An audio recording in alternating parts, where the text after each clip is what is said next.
সুপ্রিয় শিক্ষার্থীবৃন্দ, অনলাইন ক্লাসে তোমাদের স্বাগতম। আজকে তোমাদের সাথে আছি আমি পলাশ চন্দ্র দেব, সহকারী শিক্ষক, আইসিটি, আশারা উচ্চ বিদ্যালয়, হবিগঞ্জ সদর, হবিগঞ্জ। তো সুপ্রিয় শিক্ষার্থীবৃন্দ, আজকে যে বিষয় নিয়ে আলোচনা করব সেটা হচ্ছে তথ্য ও যোগাযোগ প্রযুক্তি, নবম এবং দশম শ্রেণীর চতুর্থ অধ্যায়। তো আমরা চতুর্থ অধ্যায়ে আজকে কিছু ব্যতিক্রমধর্মী সমস্যা নিয়ে সমাধান করব। সেগুলো কি বিগত সালে বোর্ডের মধ্যে যে প্রশ্নগুলো আসছে সেগুলো আমরা সলিউশন করার চেষ্টা করব। তো সুপ্রিয় শিক্ষার্থীবৃন্দ, তোমরা আশা রাখি মনোযোগ সহকারে ক্লাসটি দেখবে। তো আমরা দেখতে পাচ্ছি এখানে সকল বোর্ড 2017 সালে এই প্রশ্নটা আসছে। তো প্রশ্নটা আমরা একটু ভালো করে বুঝি। কি দেওয়া এক্সেলে প্রশ্নটা আসছে বা স্প্রেডশিটে আমরা দেখলাম নেম, বাংলা, ব্যান মানে সংক্ষেপে Bangla, English, math, total, average. আচ্ছা, তো এখানে ছাত্রদের নাম দেওয়া আছে রিপন, করিম, জামাল, সবার মার্ক দেওয়া আছে। এই মার্কগুলো আমরা কী করব, টোটাল যে চিহ্নের মধ্যে ওয়ার্ড চিহ্ন দেওয়া। তোমার প্রশ্ন আসবে যে এই টোটালে আনসারটা কত হবে, বা এমসিকিউতে আসবে এই ওয়ার্ড চিহ্ন বা E2 এই সেলের অ্যাড্রেস হচ্ছে E2 সেলের অ্যাড্রেসে সূত্রটা কী হবে, তোমাদের এইভাবে প্রশ্নটা চলে আসবে। তো আমরা একটু দেখব যে টোটালে বা রিপন টোটাল কত পাইছে বা তার টোটাল পাওয়ার যে সূত্রটা সেটা আমরা একটু দেখব।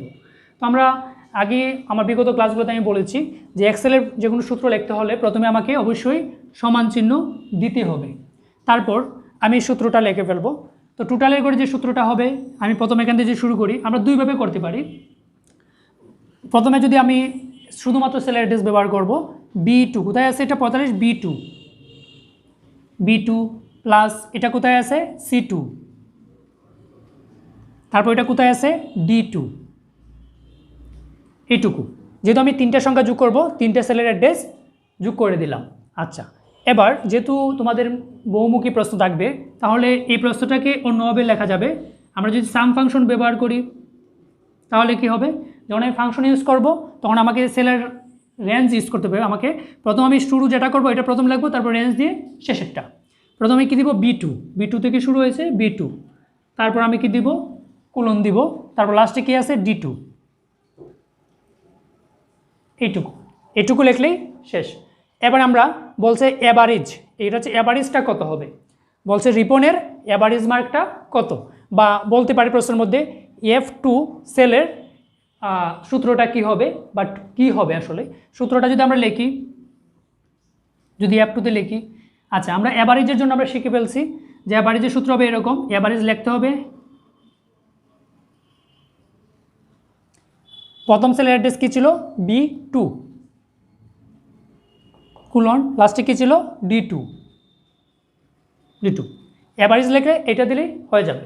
আবার যদি বলে মোট টাকার অঙ্কটা কত হবে, যদি অঙ্ক অনেক সময় তো দেখা গেছে অনেক প্রশ্নের মধ্যে যে অ্যামাউন্টটা চায়, সংখ্যায় চায়, তাহলে আমরা কি করব, সংখ্যায় চাইলে আমাকে হাতে বের করতে হবে। হাতে বের করা একদম সহজ, অ্যাভারেজ বা গড় বার করার যে সূত্র ফর্মুলাটা আছে গণিতে এরকম, তিনটা সংখ্যা যোগ করব, 3 দিয়ে ভাগ করব, তিনটা সংখ্যা যোগ করব, 3 দিয়ে ভাগ করব, তাহলে আমার যে আনসারটা আসবে সেটাই হবে এই অ্যাভারেজের গড়ের মূলটা। এবং দুইভাবে প্রশ্ন আসতে পারে, ওই যদি টাকা চায় তোমাদের দেখবা বহুমুখী মানে উত্তরে কী দিতে হবে, কোনটি সঠিক থাকে। যদি টাকা উল্লেখ থাকে তাহলে আমরা টাকা বার করব, আর যদি সূত্র উল্লেখ থাকে তাহলে আমরা সূত্রটা দিয়ে দিব।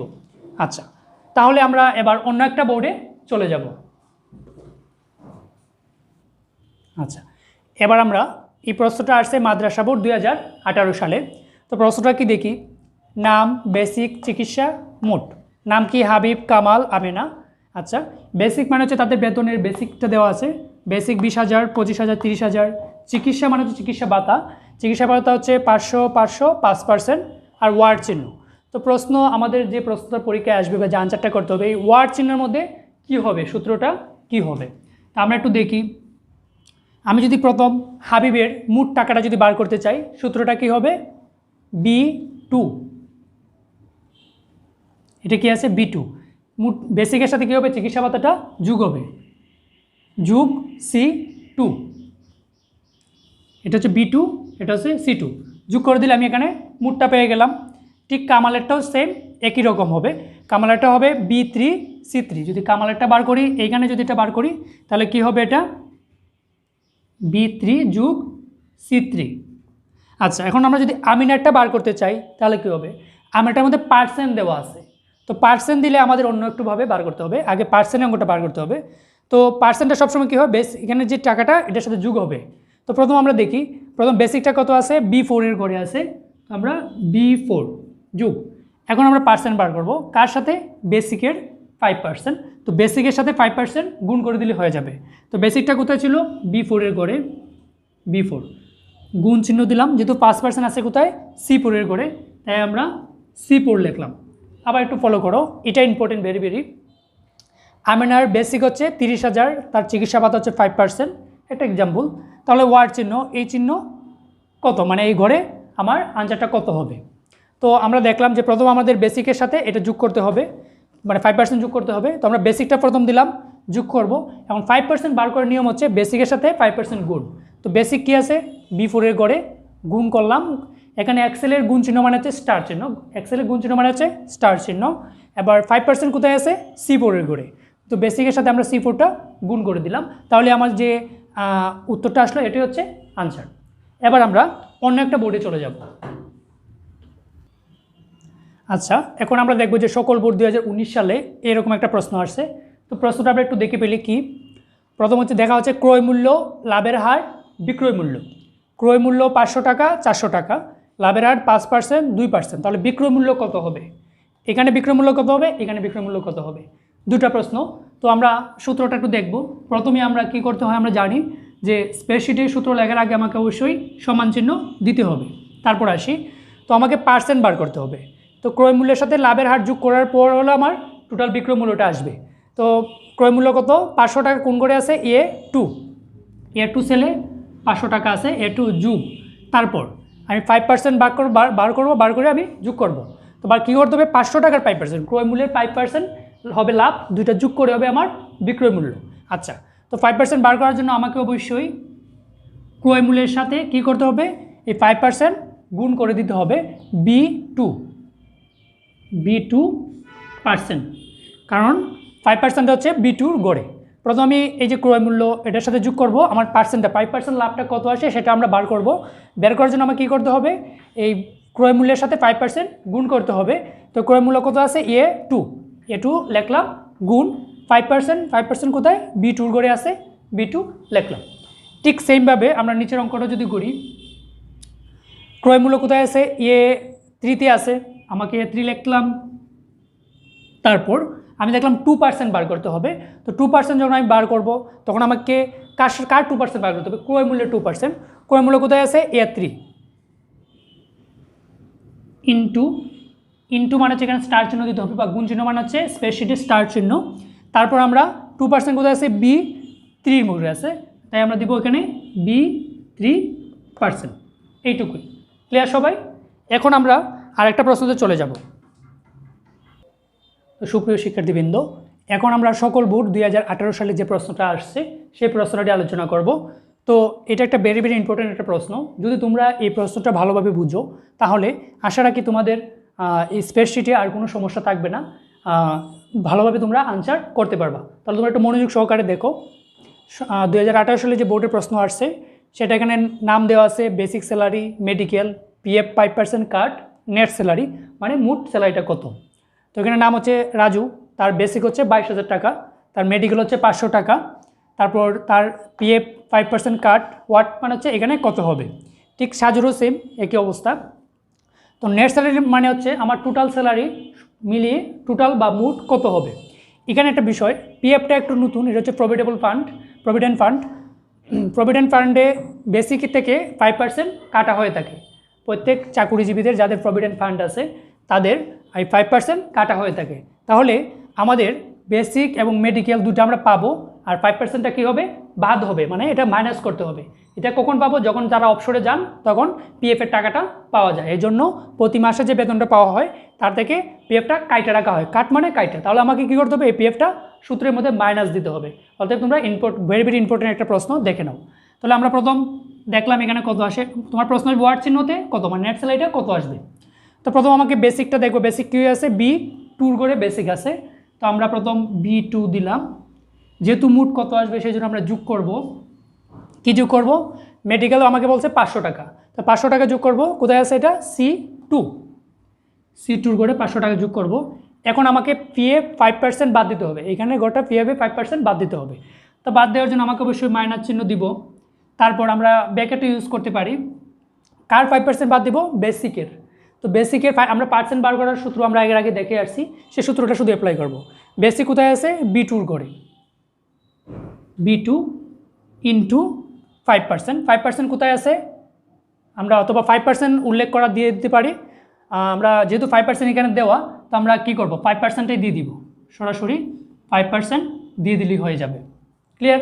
অথবা যদি এখানে 5% উল্লেখ থাকে, তাহলে আমি এখানে সূত্রটা আবার একটু দেখাচ্ছি। যদি এই জায়গার মধ্যে 5% উল্লেখ থাকে, তাহলে আমার চেঞ্জটা কোথায় আসবে?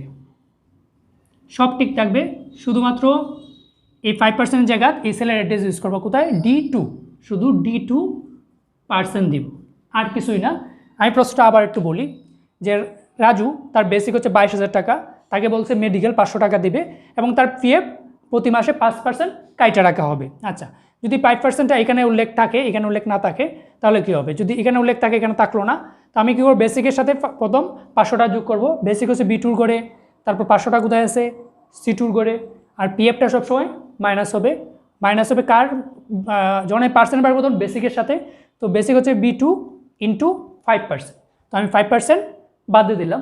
আবার যদি 5% এখানে উল্লেখ করা থাকে, তাহলে আমাকে 5% এই 5%-এর জায়গায় এই সেলের অ্যাড্রেস ব্যবহার করতে হবে। সেম দেখো, আমি যদি 5% উল্লেখ থাকলে তো কী হবে?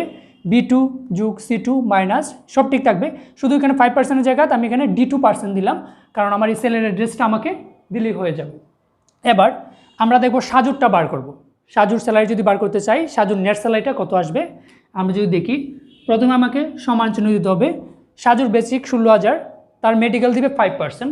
আগের রাজুরটা ছিল 500 টাকা উল্লেখ করা, এখানে পার্সেন্ট, অথবা আমাকে পার্সেন্টটা বার করতে হবে। আচ্ছা, তারপর আমার মেডিকেল 5% বার করতে হবে, মানে মাইনাস করতে হবে। তো প্রথমে আমি বেসিকটা দেখি, বেসিক আছে B3 যোগ করলাম। তারপর আমাকে যদি এখানে 5% বার করতে হবে, 5% হয়ে যোগ করবে, তো কার সাথে 5% বার করবো? বেসিকের সাথে। তো বেসিক হচ্ছে B3 ইন্টু, আমরা যেহেতু 5% উল্লেখ করা আছে, কোথায় আছে? C3%। তো আমরা কী করবো? এই পার্সেন্টটা এখানে বের হয়ে গেলে এটার সাথে যোগ হলো। এখন আমরা মাইনাস দিব। মাইনাস কী করবো? পিএফ মাইনাস করব। যদি এখানে উল্লেখ না থাকে, তাহলে 5%, যদি এখানে আসে উপরে যদি উল্লেখ থাকে, তাহলে আমি কী করবো? B2 into 5%। যেহেতু এখানে 5% উপরে উল্লেখ করা, তাহলে সেলের অ্যাড্রেস আমাকে দিতে হবে না, আমি সরাসরি 5% দিব। আমি আবার জিনিসটা বুঝাই। সাজুর স্যালারি হচ্ছে 16,000 টাকা, তো এই 16,000 কোথায় আছে? B3 করে, B3 লিখলাম, যোগ করব, কারণ মেডিকেলটা সে পাবে, তো মেডিকেলের টাকাটা যোগ করতে হয়। তো যেহেতু এখানে 5% উল্লেখ করা আছে, আমাকে পার্সেন্ট বার করতে হবে, কিন্তু রাজুর বেলা আমি পার্সেন্ট বার করিনি, কারণ এটা টাকা উল্লেখ ছিল, তাই সরাসরি সেটা যোগ হয়ে গেছে। আচ্ছা, এখন 5% যদি বার করতে হলে আমি কী করতে? বেসিকের সাথে এই 5% গুণ করতে হবে। তো বেসিকের করে B2 ইন্টু 5% কোথায় আছে? C3 করে, তাই আমি কী করলাম? B2-র সাথে C3% গুণ করে দিলাম। তাহলে আমরা কী পেলাম? মূল বেতন পেলাম, বেসিক পেলাম, মেডিকেলটা পাইলাম। এখন আমাকে পিএফটা মাইনাস করতে হবে। তো পিএফটা মাইনাস করার জন্য কি কোথা থেকে মাইনাস হবে? বেসিকের সাথে পিএফটা মাইনাস হবে। তো বেসিক কি আছে? B2-র সাথে আমি 5% মাইনাস করে দিলাম। আর যদি এখানে উল্লেখ থাকে 5%, তাহলে আগেরটার মতোই আমরা দেখব, শুধু এই সব ঠিক থাকবে, শুধু এখানে চেঞ্জ হবে। মাইনাস করব B2 ইন্টু এই 5% কোথায় উল্লেখ করা? এখানে D3-তে 5% উল্লেখ করা। তো আমি মাইনাস করব আমি গুণ করব D3%। শেষ। এই 5% উল্লেখ যদি না থাকে, উপরে উল্লেখ করা থাকলে 5% দিব, আর যদি এখানে উল্লেখ করা থাকে, তাহলে আমি কি করব? এখানে সেলের অ্যাড্রেস দিয়ে দিলাম, তাহলেই হয়ে গেল। তো সুপ্রিয় শিক্ষার্থীবৃন্দ, আজকে আমরা দেখলাম বিগত সালের 4টা প্রশ্ন আমরা সলিউশন করলাম। তো তোমরা যদি ভালোভাবে বুঝে থাকো, আশা রাখি পরীক্ষায় আসলে তোমরা সুন্দরভাবে অবস্থান করতে হবে। তো আজকে তোমাদের সাথে এই পর্যন্তই। আগামী ক্লাসে অন্য একটা টপিকস নিয়ে দেখা হবে। এর আগ পর্যন্ত সবাই ভালো থাকো, সুস্থ থাকো। সকলকে ধন্যবাদ।